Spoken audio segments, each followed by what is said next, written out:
processo misto no qual se combinavam a adivinhação por meio da água, hidromancia, com a adivinhação por meio de espelhos, cataptromancia. Em muitos lugares, era comum usar-se azeite em lugar de água. A adivinhação por meio do azeite se chama lecanomancia. O escoliasta Lecofron costumava afirmar que Ulisses, Odisseia. C. 11, quando consultou a alma de Tiresias, teria usado este processo. Comentando estes métodos, diz Duvesne que eles possuíam explicação natural, pois é bastante provável que as pessoas, olhando fixamente para a água ou para um espelho, caíssem em um estado hipnoidal, o que favoreceria a aparição de imagens projetivas. Esta hipótese explica a origem das imagens, mas não acerta nas previsões. Um outro modo de consultar o Deus para dele obter oráculos, era por meio de uma concha marinha que, colocada junto da orelha, fazia um som mais ou menos impreciso. O barulho ouvido era interpretado como sendo a voz da divindade. Naturalmente esta interpretação era puramente subjetiva e os sons provenientes da concha, provavelmente, eliciava materiais de natureza inconsciente que eram tomados por mensagens divinas. Vejamos, agora, como funcionava o mais famoso dos oráculos gregos, o oráculo de Apoio em Delfos, na Fócida, nos flancos do Monte Parnaso. O local onde ficava Pítia, sacerdotisa de Apoio, era formado por uma espécie de caverna escura no fundo da qual ficava uma trípode em que se assentava a médium do deus. Sob a trípode, havia um buraco profundo e misterioso que se chamava Casca Ostomion. Consoante uma antiga tradição, aquele buraco era a origem do próprio oráculo. A lenda era a seguinte: certo dia, um pastor por nome Carete, observou que as suas cabras, ao se aproximarem de uma certa fenda, manifestavam um estranho comportamento caracterizado por saltos prodigiosos. O pastor aproximou-se da fenda e, ao fazê-lo, ele próprio entrou em delírio e começou a profetizar. De início, o povo o tomou por louco, mais tarde, porém, como seus vaticínios se realizavam, todos passaram a acreditar nele. Foi exatamente sobre esta fenda que foi colocada a trípode da Pítia. O que produzia tal efeito? Autores antigos como Píndaro e Plutarco falam que desta fenda exalavam vapores ou gases que produziam efeitos de êxtase. Assim, a Pítia, ao aspirar esses vapores caía em transe e, neste estado, pronunciava determinadas palavras que eram recolhidas pelos sacerdotes e consulentes. As Pítias, médiuns, normalmente eram mulheres jovens. Mais tarde, porém, passaram a ser aceitas para o ofício de apoio, mulheres com mais de 50 anos. Uma outra técnica bastante usada, embora não muito frequente, era a dos oráculos oniromânticos, isto é, aquele em que as respostas são conseguidas por meio de um sonho. Tal oráculo era feito do modo seguinte: o consulente levava uma carta com a consulta que pretendia fazer. E o sacerdote procurava adormecer com a carta sob a cabeça. Acreditava-se que ele teria um sonho no qual Deus comunicaria a resposta pedida. Em outros casos, porém, era o próprio consulente quem adormecia esperando a resposta do Deus durante o sono. O processo oniromântico era mais empregado nos oráculos onde havia terapia. Estes oráculos eram muito frequentados, bem o sabemos, porque temos sobre eles diversas referências. De acordo com alguns testemunhos, parecia ser comum, na antiguidade, verdadeiras peregrinações de pessoas portadoras de doenças físicas e espirituais que buscavam nesses oráculos os lenitivos para as suas dores. Muitas narrativas interessantíssimas falam de curas extraordinárias, principalmente no santuário de Esculápio em Epidauro. Vejamos alguns exemplos extraídos de Duvesne, Op. Cit. Página 412. Heracíope de Capias, tendo o ventre sobrecarregado e muito inchado, não conseguia defecar. Indo ao templo, adormeceu e teve um sonho. Neste sonho apareceu-lhe o Deus do santuário. Este, Após esfregar-lhe o ventre, abraçou e entregou-lhe uma garrafa, ordenando-lhe que bebesse o medicamento que ela continha. Depois de beber o líquido, vomitou, sujando toda a sua coberta. Quando acordou, percebeu a sujeira na sua cama e, para sua alegria, havia ficado curado. Timon foi ferido por uma lança no olho. Adormeceu no santuário e sonhou com o Deus que lhe apareceu trazendo consigo uma planta a qual ele comprimiu com suavidade sobre o ferimento. Ao acordar, notou que havia ficado inteiramente curado. Gorgias de Heracleia foi ferido em um combate por uma flecha que, penetrando-lhe nas costas, alcançou-lhe o pulmão. Durante muito tempo sofreu muito, visto que do ferimento saía muito pus. Gorgias, martirizado pelas dores, apelou para o santuário. Ali chegando, adormeceu. Em sonho, apareceu-lhe o Deus que lhe retirou a ponta da lança do pulmão. Logo que acordou, percebeu que estava curado e, em sua mão direita, estava a ponta da flecha que tantas dores lhe havia causado. Como explicar esses eventos? Fica bastante claro que nos dois primeiros casos foram ministrados remédios que atuaram positivamente no caso da intoxicação e no ferimento no olho. Quem poderia ter feito tal coisa? Os sacerdotes. O Deus. Jamais o saberemos. O caso da extração da ponta da flecha do pulmão de Gorgias lembra bastante as cirurgias espirituais mais ou menos comuns em nossos dias. Um caso mais assombroso ainda é o do homem que possui um câncer no estômago. Adormecido no templo, teve uma visão. Pareceu-lhe que o Deus mandava que os seus servidores o segurassem, imobilizando-o enquanto ele lhe abria o peito. O homem esperneava, mas os seus captores o seguravam muito fortemente. Em um certo momento percebeu que o Deus lhe abriu o estômago, retirando-lhe o câncer que o torturava.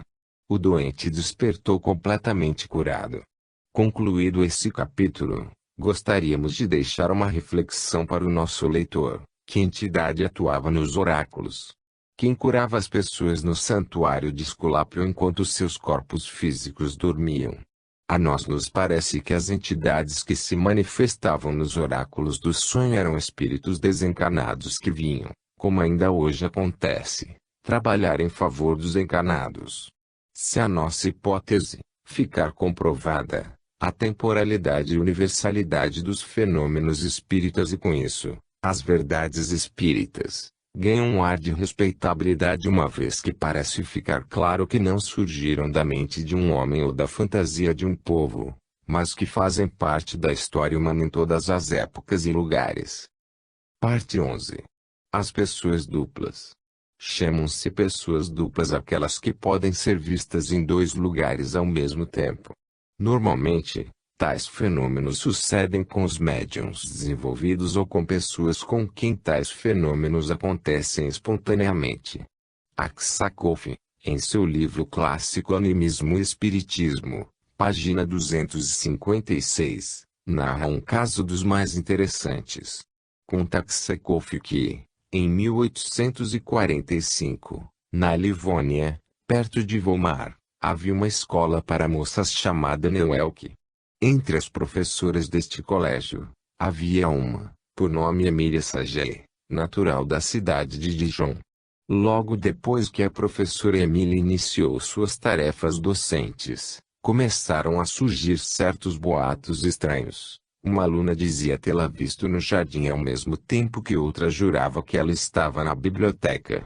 Vejamos o texto de Aksakov, mas as coisas não tardaram a complicar-se e tomaram um caráter que excluía toda a possibilidade de fantasia ou de erro. Certo dia em que Emília Saget dava uma lição a 13 dessas meninas, entre as quais a jovem Goldenstube, e que, para melhor fazer compreender a sua demonstração, escrevia a passagem a explicar no quadro negro, as alunas viram, de repente, com grande terror, duas jovens Saget, uma ao lado da outra. Elas se assemelhavam exatamente e faziam os mesmos gestos. Somente a pessoa verdadeira tinha um pedaço de giz na mão e escrevia efetivamente, ao passo que seu duplo não tinha e contentava-se em imitar os movimentos que ela fazia para escrever. Aksakoff. Op. City. Vol. 2, capítulo 4, item, página 257 a 258. Estes acontecimentos repetiam-se com alguma regularidade a ponto de a direção da escola despedi-la, já que aquela faculdade misteriosa de desdobramento inconsciente causava às alunas profunda inquietação. A bilocação é um fenômeno bastante antigo e autores clássicos a ela já faziam referência. Suetônio em seu livro A Vida dos 12 Césares e Tácito nos Anais falam em pessoas que foram vistas em dois lugares ao mesmo tempo. No seio da Igreja Católica também se verificaram vários exemplos de pessoas duplas. Os mais conhecidos são os de Santo Afonso Maria de Liguori, 1696 a 1787, Antônio de Pádua, 1195 a 1231, Francisco Xavier, 1560 a 1663, e Maria de Jesus Agreda, 1603 a 1665. Iniciemos por Santo Afonso. Em seu livro História de Santo Afonso de Liguori, J. de Giró narra passagens das mais interessantes. Um dos episódios mais impressionantes é o seguinte: no dia 21 de setembro de 1744, Santo Afonso, como era de seu costume, rezou sua missa.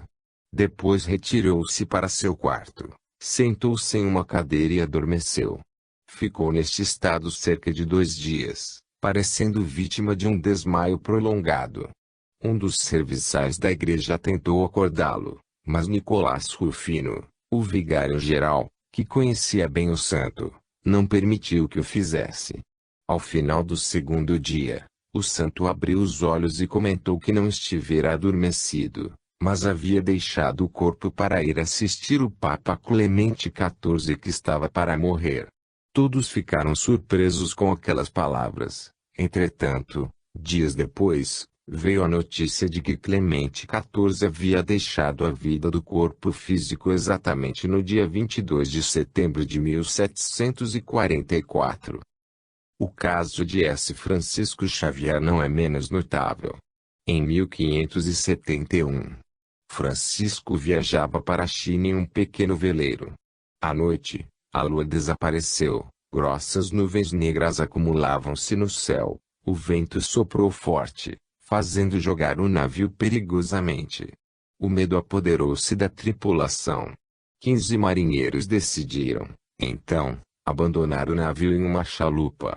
Os ventos, cada vez mais fortes, afastaram o veleiro da frágil embarcação. Quando a borrasca passou, os tripulantes do navio mostraram-se preocupados com os homens que se haviam confiado ao mar borrascoso. Francisco Xavier, todavia, os tranquilizou, dizendo que os homens seriam encontrados sãos e salvos dali a 3 dias, o que, de fato, aconteceu. O incrível desta história é o fato de que, após recolhidos ao veleiro, os homens garantiram que haviam sido salvos por Francisco Xavier, que aparecera na chalupa, manobrando-a com habilidade e, assim, impedindo que a pequena embarcação afundasse. No veleiro todos se maravilharam, pois o religioso havia passado todo aquele tempo imerso em preces pela salvação do barco. Santo Antônio de Pádua é também personagem de diversas narrativas sobre bilocação. Em certa ocasião, quando era guardião em Limoges, durante a Semana Santa, Antônio pregava na igreja da cidade de São Pedro dos Quatro Caminhos, sua voz firme, mas doce, ia espalhando as palavras de vida eterna. Enquanto isso, no convento dos frades menores, cantavam-se as matinas do ofício do dia. Santo Antônio era esperado para ler uma das lições das matinas. Já os frades haviam chegado à lição que Santo Antônio deveria ler, quando ele, de repente, apareceu no seio do coro e, em voz solene, pôs-se a cantar a lição. Todos os frades presentes ficaram espantados, porque sabiam que a essa hora, Ele estava ocupado em um arrabalde a pregar ao povo.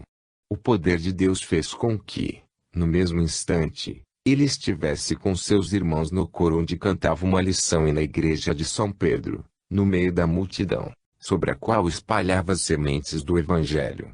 A vida de Santo Antônio, páginas 72 a 73. Apud. Clovis Tavares. Mediunidade dos Santos, páginas 145. O mesmo relato é feito por um outro biógrafo de Antônio de Pádua. Vejamos esta versão. Na época em que o santo dava aulas aos frades de Montpellier, deu-se o seguinte: achava-se ele na igreja repleta, pregando ao povo e aos eclesiásticos. Nem bem havia iniciado a sua pregação, quando se lembrou de que deveria estar na sua igreja para cantar um versito, tarefa que ninguém estava preparado para desempenhar, visto ele não ter se lembrado de dar o encargo a ninguém. Sentou-se, então, no púlpito como se fosse descansar como fazia habitualmente e cobriu o rosto com o capuz. Neste mesmo tempo, os frades do coro do convento viram-no aparecer e cantar o Aleluia. Apud. Tavares, op.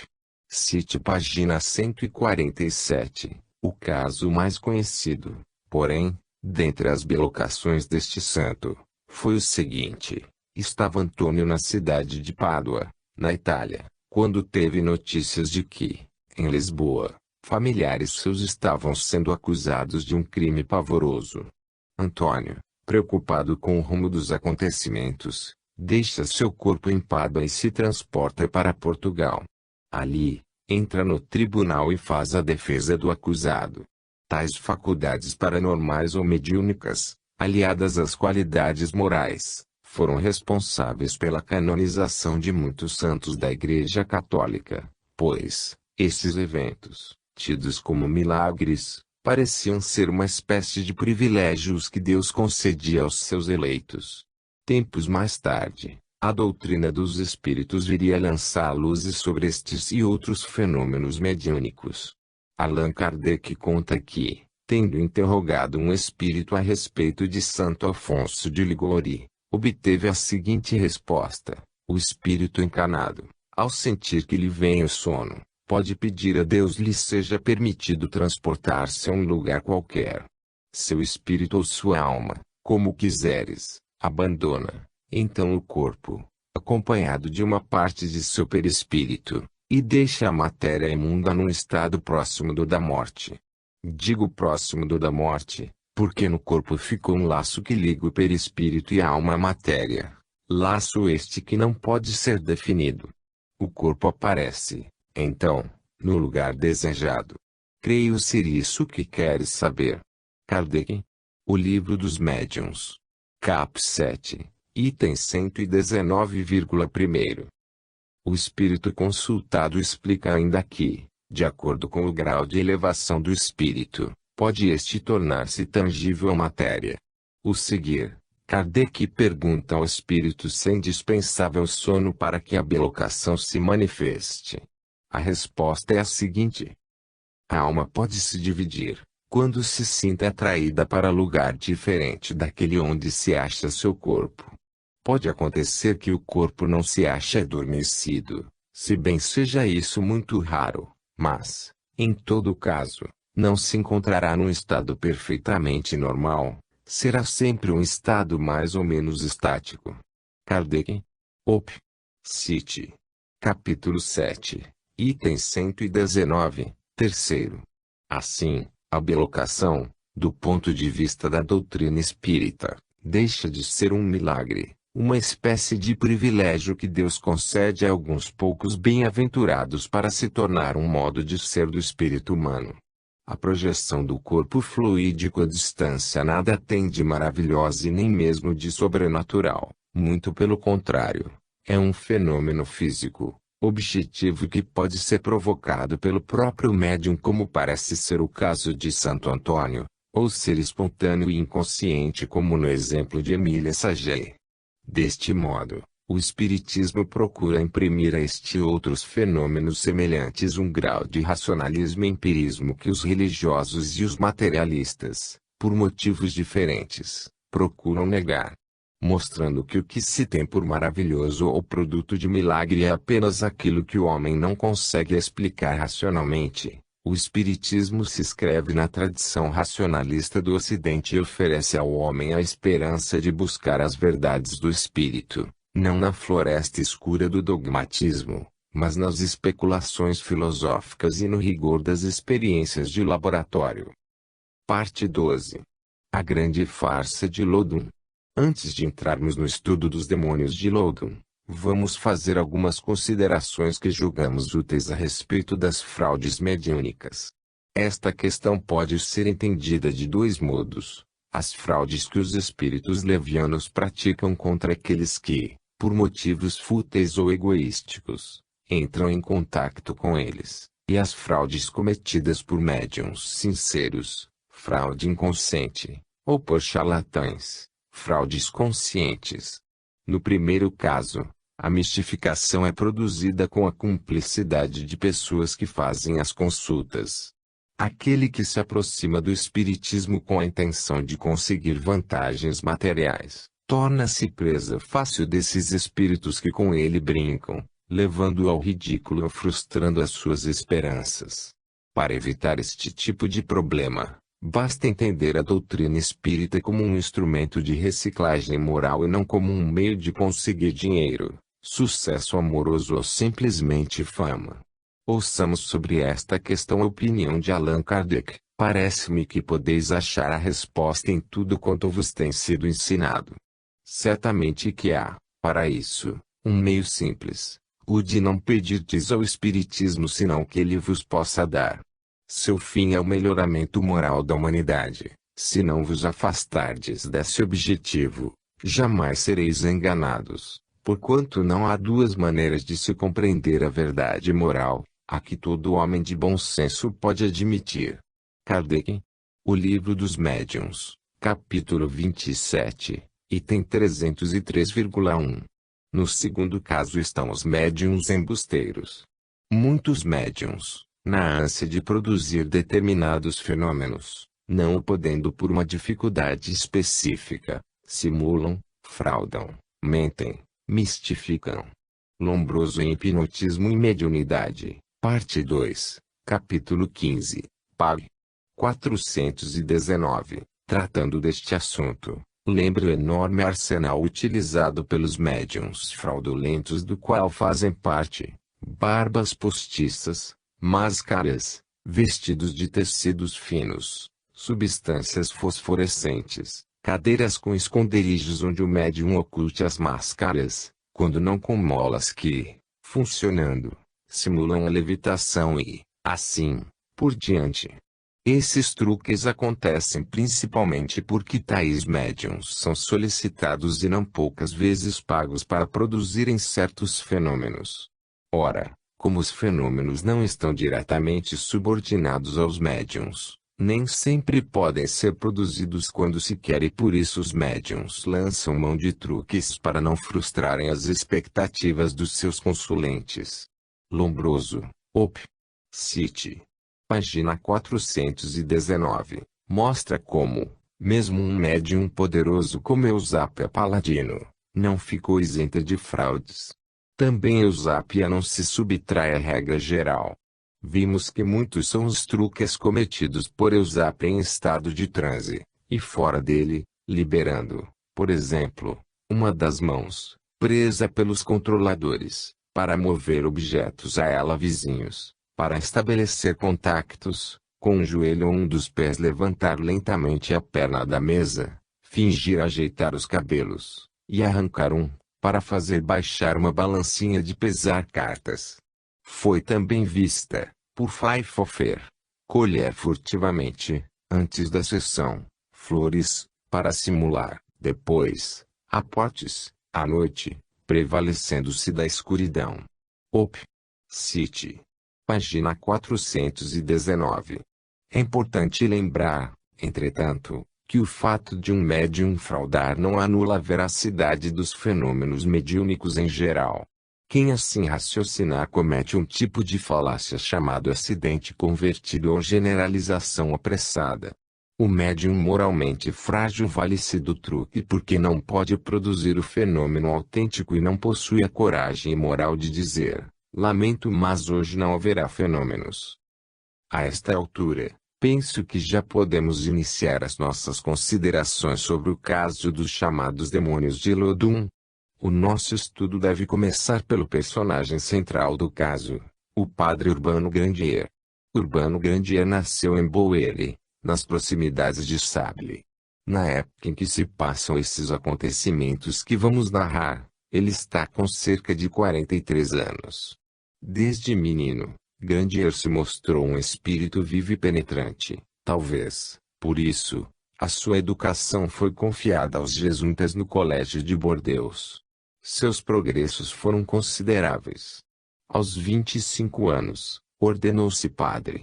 Foi-lhe entregue, então, à igreja de Saint-Pierre-du-Marché, uma das paróquias de Lodum.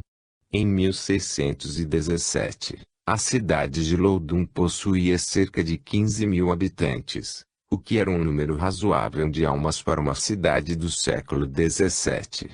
Lodum fora, durante muito tempo, um centro de conflitos religiosos, porque era um dos mais importantes centros do credo calvinista.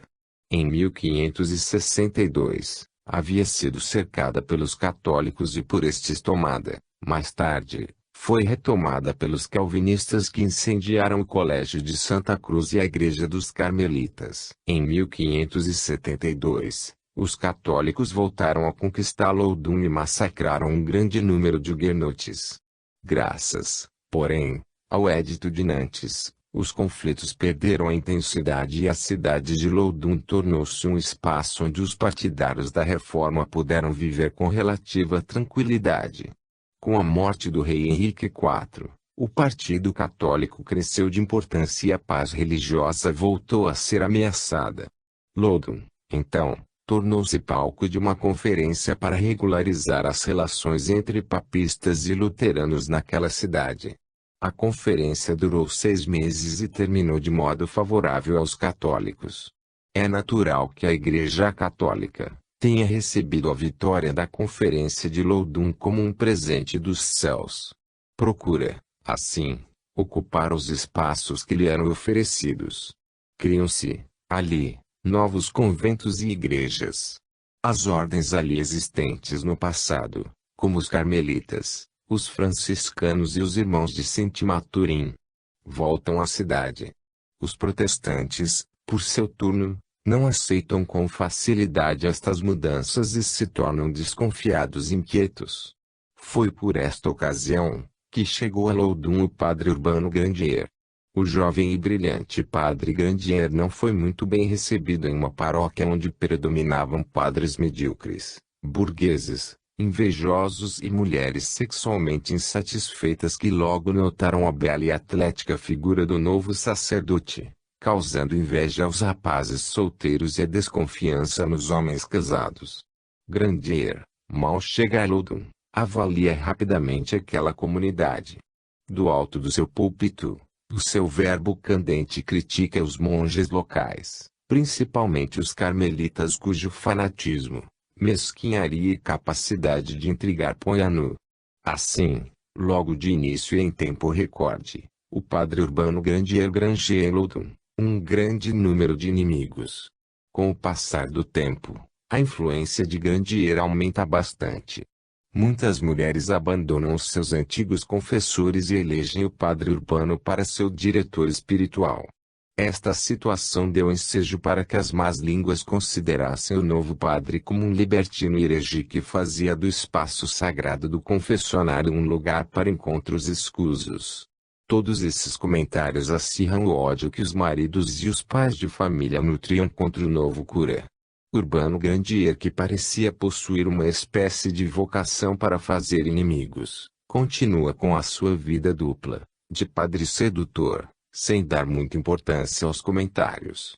Em 1618, ganha a inimizade do tenente criminal René e logo depois se indispõe com o bispo Lucas. Em 1620, entra em luta corporal com o cônego René Ammonier, o qual guardará o ódio causado por esse incidente e funcionará como testemunha no processo que será movido contra o Grandier. Assim, com incrível rapidez, prossegue este homem orgulhoso e desmedido acumulando ressentimentos contra si próprio, como se nisto obtivesse algum tipo de prazer.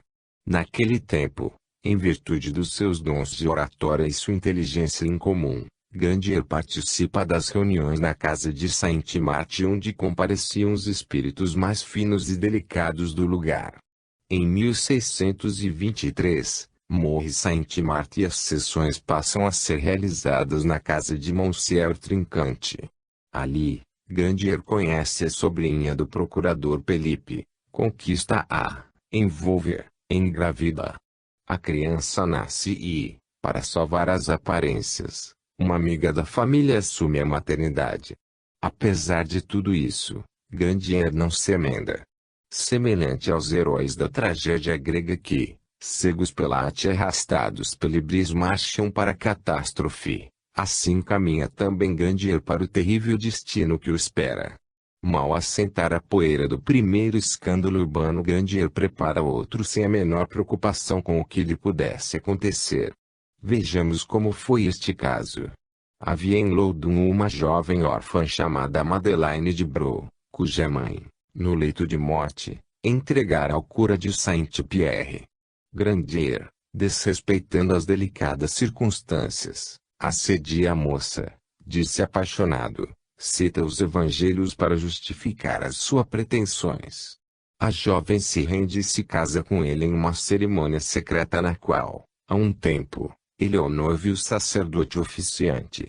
O casamento não possui qualquer valor religioso ou político, mas serve para afastar os escrúpulos da pequena Madeleine.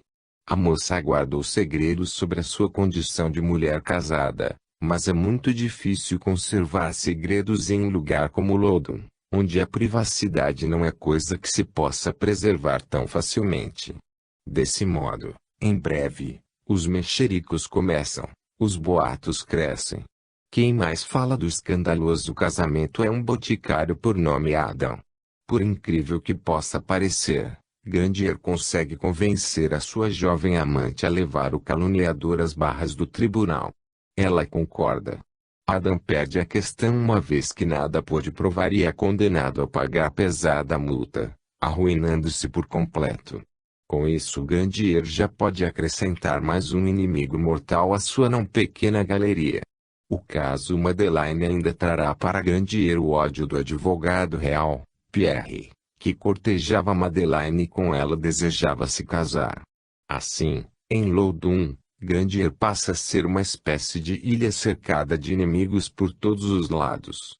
Foi por esta época, 1626. Que chegaram a Loudun 8 freiras da Ordem das Ursulinas, que se alojaram em um local tido como mal assombrado.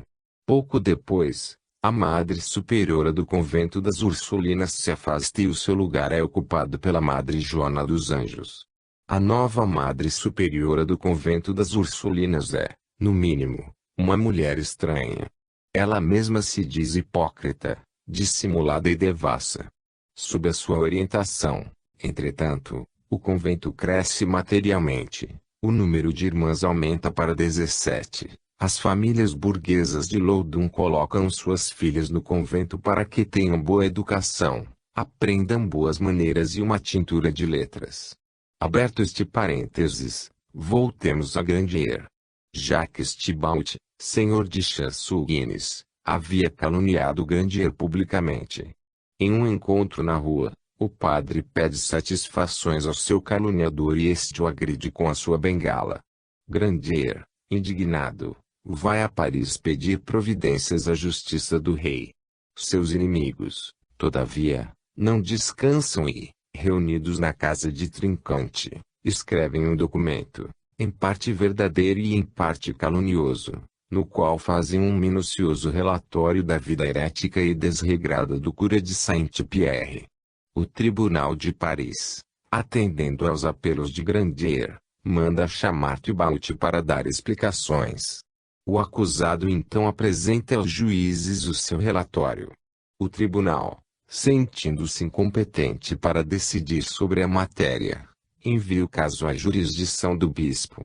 O resultado de tudo isso é a prisão de Grandier no dia 15 de novembro de 1629. A 30 de janeiro, sai a sentença. Grandier é condenado a, como penitência, jejuar pão e água todas as sextas-feiras e são cassados os seus direitos de sacerdote em Loudun e na diocese de Poitiers durante 5 anos. Os seus inimigos exultam, por fim. Haviam conseguido vencer o anticristo, o incubo nojento que estava a poluir suas mulheres. Grandier, porém, assim que foi solto, iniciou uma luta a fim de provar sua inocência, restabelecer a verdade e ser reintegrado em suas funções. Os esforços de Grandier neste sentido, que para os seus inimigos pareciam inúteis, alcançaram bom sucesso e, assim, no dia 25 de maio de 1631, o presidial de Poitiers absolve o padre das acusações de que era objeto, e, a 22 de novembro do mesmo ano, limpo das manchas que lhe foram imputadas, é reintegrado nas suas antigas funções. O que seria de se esperar? Por certo que Urbano Grandier, em nome do bom senso, se afastasse de Loudun e fosse refazer a sua vida em outro lugar. Ele, entretanto, embora aconselhado por amigos a que partisse, decidiu pelo contrário. Instalou-se em Loudun como se quisesse gozar a sua vitória e zombar de seus inimigos, desafiar o ódio que por ele nutriam. Foi exatamente por esta época que fatos insólitos começaram a acontecer no convento das Ursulinas. As freiras, lideradas pela Madre Superiora, Joana dos Anjos, entram em transe, gritam, urram, rolam pelo chão, blasfemam, exibem as partes íntimas e se dizem possuídas por uma legião de demônios comandadas por Asmodeus. Estas manifestações de Loudun são usadas pelos inimigos de Grandier para um novo e rude ataque. Os exorcismos se iniciam e são montados e dirigidos no sentido de provar que o padre Grandier havia mandado aqueles demônios para perturbarem as Ursulinas no seu claustro. A irmã Joana dos Anjos, interrogada entre 2 sessões de exorcismo, confessou ter sido enfeitiçada por Urbano Grandier, o qual havia tirado no convento um ramo de roseira cheio de rosas. Todas aquelas que o aspiraram foram tomadas por espíritos malignos e invadidas por um feitiço que as faziam suspirar por Urbano Grandier, que elas nunca haviam visto. Fine. Erotismo e feitiçaria. Página 71. Estas reuniões de exorcismo eram grosseiras mistificações, espetáculos teatrais, mal dirigidos, e pior interpretados. Jacques Boureix, que presenciou uma dessas sessões, deixou-nos dela uma impressionante descrição. Enquanto o irmão lê a fórmula das abjurações, o mestre exorcista conjura o diabo a subir às partes superiores e a revelar-se por algumas cores no rosto, repetindo, muitas vezes, estas palavras: acende as partes superiores, e, quando as pobres criaturas não ficavam imediatamente coradas, sacode-lhes por vezes rudemente a cabeça e, deitando sobre o regaço, aperta-lhes fortemente o santo cibólio contra a testa até que a emoção ordinária os domina. Então, sabendo perfeitamente, devido a uma longa experiência, a ordem e a sequência destes acidentes, pouco antes de começar a concussão do corpo diz, contremisse toto a corpore, e, pouco depois, quando sucede a concussão dos braços e das mãos diz, contremisse caput et manibus, e, terminando estas convulsões por uma sacudidela, só da cabeça, diz, contremisse saltem capite. Depois, quando o torpor e a fraqueza estão prestes a prostrá-las por terra, ordena, procede em terra. Em seguida, antes de terminar o torpor, quando elas estão quase a erguer-se, a ordem é, erige corpos de terra e assim por diante, de tal modo que parece aos ignorantes que o diabo lhe obedece absolutamente em tudo que lhe ordena. Apud. Os grandes julgamentos da história, páginas 107. É bastante conhecido dos demonólogos e exorcistas que os espíritos maléficos, demônios, possuem faculdade de precognição, conhecer o futuro, retrocognição, conhecer o passado, erguer-se no ar, levitação, falar línguas estranhas, xenoglossia, etc. Ora, os demônios de Loudun não são capazes de produzir de forma convincente um só desses fenômenos. Em certos momentos, faz-se uma pergunta ao diabo, mas ele fica mudo como se não soubesse a resposta. Na sessão seguinte o demônio volta e responde a pergunta feita na sessão anterior. Por certo, durante a noite, aprendeu com os seus diretores a resposta que não sabia. A farsa é demasiadamente evidente. Um belo dia, um dos demônios diz que é capaz de erguer no ar a Madre Joana dos Anjos.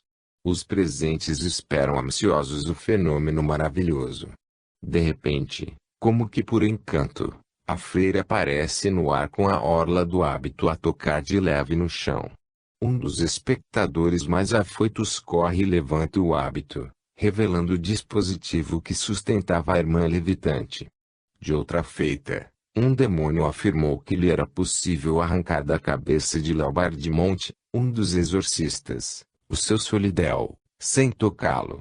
Descobriram-se, porém, anzóis que Laubardemont iria colocar no solidel para que um comparsa, aproveitando-se da semi-escuridão, o puxasse.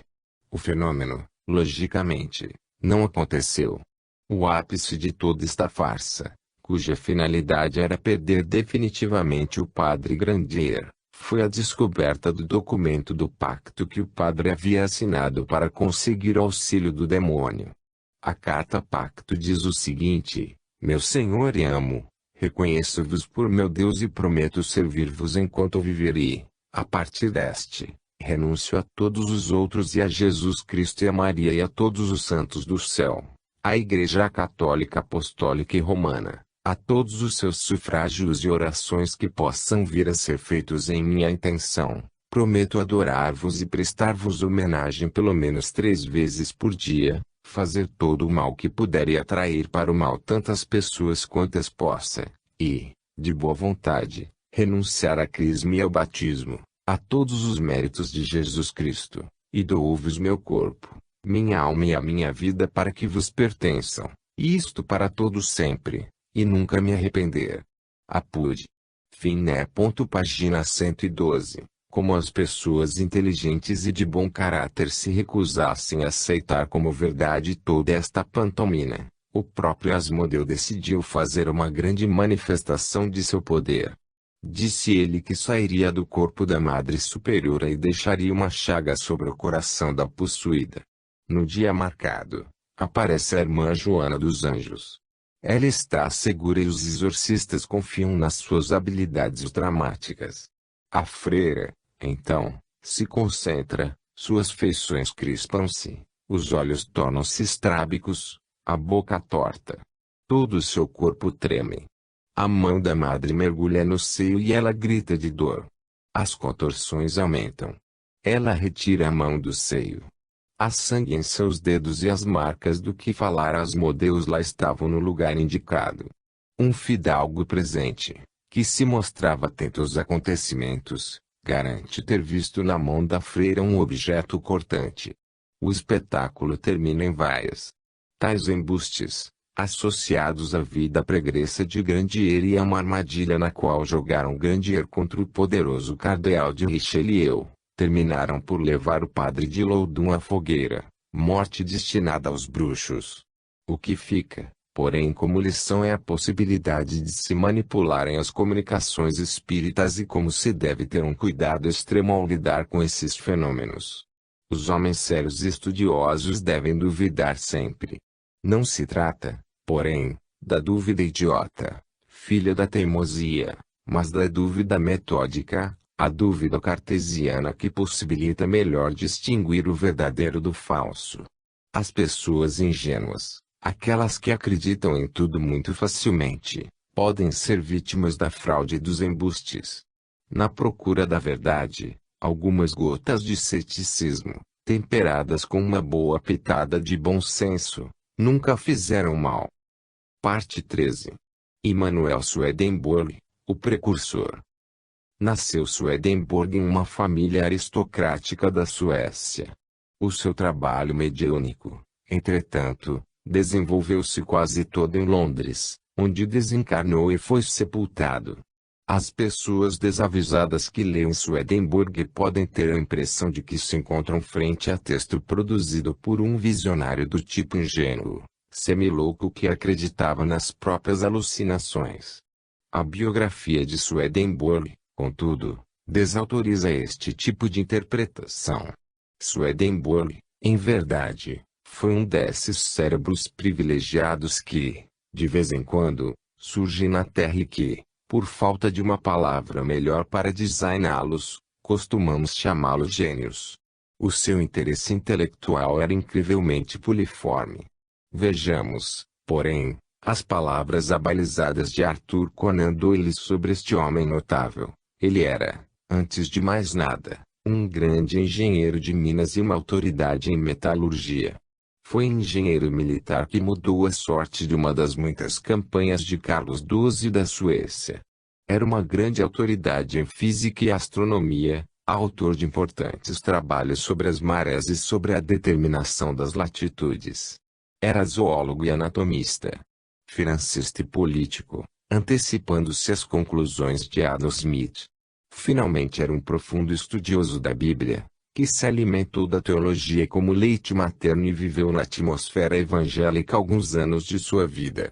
Seu desenvolvimento psíquico, mediúnico, ocorrido aos 25 anos, não influiu sobre sua atividade mental e muitos de seus trabalhos científicos foram publicados após esta data. A Conan Doyle, História do Espiritismo, página 34. Desde menino, os dons mediúnicos de Swedenborg já se manifestavam, mas são pouco significativos quando comparados com a sua atividade mediúnica exercida mais tarde. Os fenômenos acontecidos na infância e na juventude não passam de meros aperitivos, simples sinais de suas poderosas faculdades mediúnicas que desabrochariam em Londres, em abril de 1744. A partir desta data, até a sua morte, sua vida será um contato permanente com os espíritos e com outra ordem de realidade que, ao longo do tempo, tem sido chamada de Amanti, Hades, Sheol, Aralu, etc. E que os espíritos denominam plano espiritual. Leamos, porém, as palavras do próprio vidente. Na mesma noite, o mundo dos espíritos do céu e do inferno abriu-se convincentemente para mim e aí encontrei muitas pessoas do meu conhecimento e de todas as condições. Desde então, o Senhor abria os olhos do meu espírito para ver, perfeitamente desperto, o que se passava no outro mundo e para conversar em plena consciência com anjos e espíritos. Apud. Doyle. Página 36 a 37. Uma das faculdades mais notáveis de Swedenborg era a telescopia, isto é, visão de fatos que se dão à distância. Nessas manifestações, tem-se a impressão de que a alma, abandonando temporariamente o corpo, se desloca até onde o fato ocorre e o presencia. Vimos um caso deste quando, em outra parte deste livro, estudamos a biografia de Apolônio de Tiana. O caso mais conhecido de telescopia deu-se na ocasião do grande incêndio de Estocolmo. O médium estava, então, almoçando na companhia de várias pessoas a cerca de 300 milhas de distância de onde o fato acontecera quando, parando de comer, descreveu o incêndio que parecia assistir com grande exatidão. Um outro fato não menos interessante se deu logo em sua primeira visão. Diz ele que viu sair de seu corpo um vapor aquoso, perfeitamente visível, que caía no tapete. Ora, qualquer pessoa familiarizada com o espiritismo associaria esse vapor com o ectoplasma que os médiuns de efeitos físicos expelem e que os espíritos aproveitam para fazerem suas materializações. No caso de Swedenborg, entretanto, o ectoplasma cai no chão e se transforma em pequenos vermes, o que é interpretado pelo médium como uma advertência dos espíritos amigos com relação à forma inadequada como vinha se alimentando. Swedenborg fez diversas viagens espirituais. Visitou o plano etéreo e fez descrições singulares daquelas paisagens. Ensina que o mundo dos mortos é formado por diversas esferas de luminosidade diferente e que cada espírito ocupa a esfera que é compatível com seu estágio evolutivo. Consoante Swedenborg, não somos premiados ou castigados por Deus, mas julgados conforme a lei de causa e efeito. Assim, o que nos acontece depois da morte depende do que fizemos nesta vida. Em outras palavras, os sofrimentos ou prazeres na outra vida são resultados exclusivos do nosso modo de agir e não castigos ou prêmios da divindade. Aqui se encaixa perfeitamente a máxima: a semeadura é livre mas a colheita é obrigatória. A posição de Swedenborg, que é bastante semelhante à kardecista, opõe-se frontalmente às doutrinas tanto católicas quanto protestantes, pois, segundo este ponto de vista, de nada adianta a absolvição que o padre dá ao moribundo nem o arrependimento deste, ainda que sincero. O espírito que na sua existência, quer no corpo, quer fora dele, entrou em desarmonia com a lei universal, contrai uma dívida que terá de ser saldada mais cedo ou mais tarde. É como diz Jesus: não saireis daqui sem terdes pago o último ceitil. O arrependimento é positivo à medida que o espírito reconhece os seus erros e se mostra disposto a imprimir um novo sentido à sua vida, mas não recoloca o espírito em harmonia com a lei que ele violou. Harmonizar-se com a lei cósmica é a tarefa do espírito e não se faz apenas com palavras, embora sinceras. Nas suas viagens ao mundo dos espíritos, Swedenborg percebeu que a vida continuava não de um modo especial como no céu ou no inferno, mas de uma maneira bastante semelhante ao modus vivendi dos espíritos encarnados. Viu cidades muito parecidas com as que temos por aqui, salões para encontros sociais, salas de repouso, templos para o culto religioso, palácios, vilas de casas simples, etc. São impressionantes as analogias que se podem estabelecer entre as descrições feitas por Swedenborg, com respeito ao plano espiritual e as que nos trouxe André Luiz por meio da mediunidade de Chico Xavier. Sobre a morte, explica Swedenborg que o espírito recém-desencarnado é recebido na nova dimensão por espíritos evoluídos, interessados em propiciar fraternal ajuda. Como a morte sempre necessita de uma certa adaptação para o desencarnado na outra vida, o recém-chegado é conduzido para locais de repouso onde são descondicionados e passam uma temporada descansando.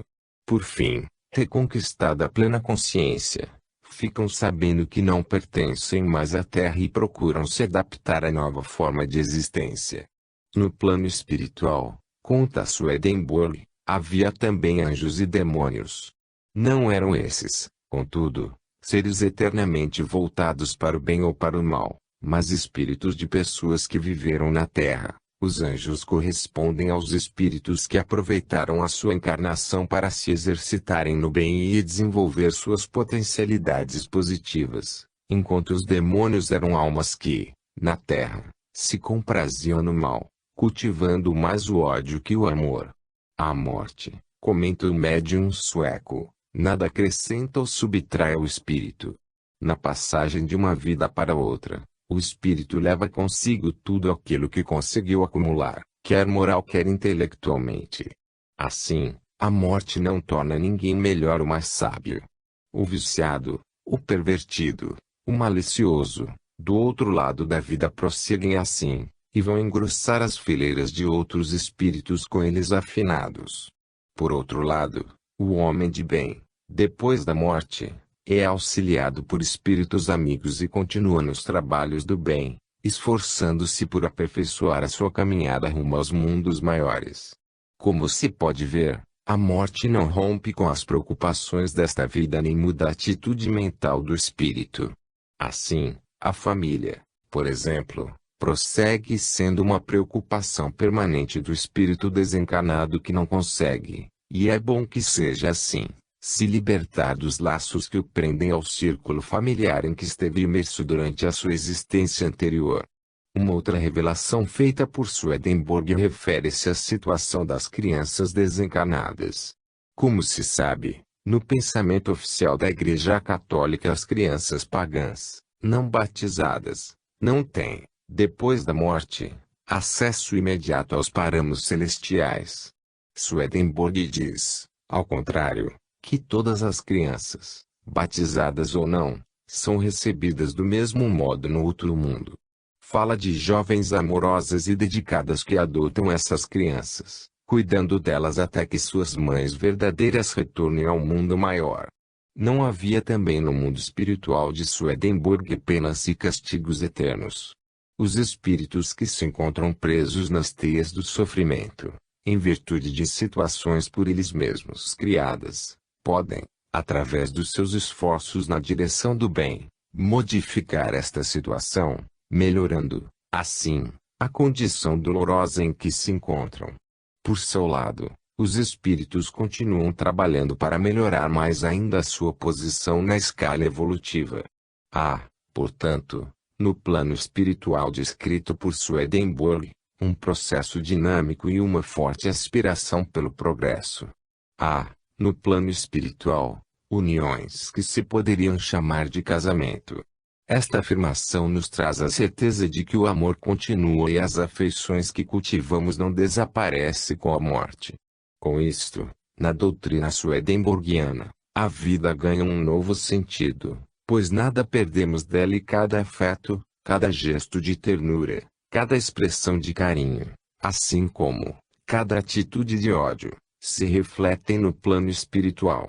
Tais ensinos encontram respaldo nos evangelhos. Por que motivo Jesus insiste tanto na necessidade de não se odiar nem mesmo os inimigos e se amar o próximo como a nós mesmos? Talvez Jesus tenha querido nos dizer que o amor e o ódio não terminam com a vida na matéria, mas que, vencendo a morte, prosseguem no mundo espiritual, não raro com força redobrada. Visitemos mais uma vez o texto de Conan Doyle. Os que saíram deste mundo, velhos, decrépitos, doentes ou deformados, recuperavam a mocidade, gradativamente, o completo vigor. Os casais continuavam juntos e os seus sentimentos recíprocos os atraíam. Caso contrário, era desfeita a união. Dois amantes verdadeiros não são separados pela morte, de vez que o espírito do morto habita com o do sobrevivente, até a morte deste último, quando se encontram e se unem, amando-se mais ternamente que antes. A.C. Doyle. Cite. Página 39. No país dos espíritos existem todas as manifestações da terra: literatura, música, pintura, arquitetura, escultura, assim como coisas da natureza como árvores, flores, frutos, rios, lagos, montanhas, vales, etc. Uma descrição desta pode provocar riso nos espíritos céticos, incapazes de se libertarem das férreas cadeias da lógica convencional. Não custa, porém, lembrar que se fôssemos falar há alguns anos atrás em transplantes cardíacos, ultrassonografia ou dos bebês de proveta, seríamos tomados por loucos, visionários ou ficcionistas alucinados. Essas coisas, espantosas no passado, existem hoje e não causam espanto nem mesmo às crianças. Outra faculdade que Swedenborg possuía era a de necrolalia ou capacidade de falar com os mortos. Doyle nos conta dois casos. Examinando a vida de Swedenborg, é difícil descobrir as causas que levaram seus atuais sectários a encarar com receio as outras organizações psíquicas. Aquele fez, então, o que estes fazem agora. Falando da morte de Follen, diz o vidente, ele morreu na segunda-feira e falou comigo na quinta-feira. Eu tinha sido convidado para o enterro. Ele viu o coche fúnebre e presenciou quando o féretro baixou à sepultura. Entretanto, conversado comigo, perguntou-me por que o haviam enterrado estando ele ainda vivo. Quando o sacerdote disse que ele se ergueria no dia do juízo, perguntou por que isso, se ele estava de pé. Admirou-se de uma tal coisa, ao considerar que, mesmo agora, estava vivo. Doyle. Op. Cite. Página 40. O segundo caso cita Doyle na página seguinte. Bray foi decapitado às 10 da manhã e falou comigo às 10 da noite. Esteve comigo quase ininterruptamente durante alguns dias. Assim foi Swedenborg, um médium que encarnou com a tarefa de trazer à Terra ensinos mais compatíveis com os novos tempos. Em verdade, Swedenborg preparava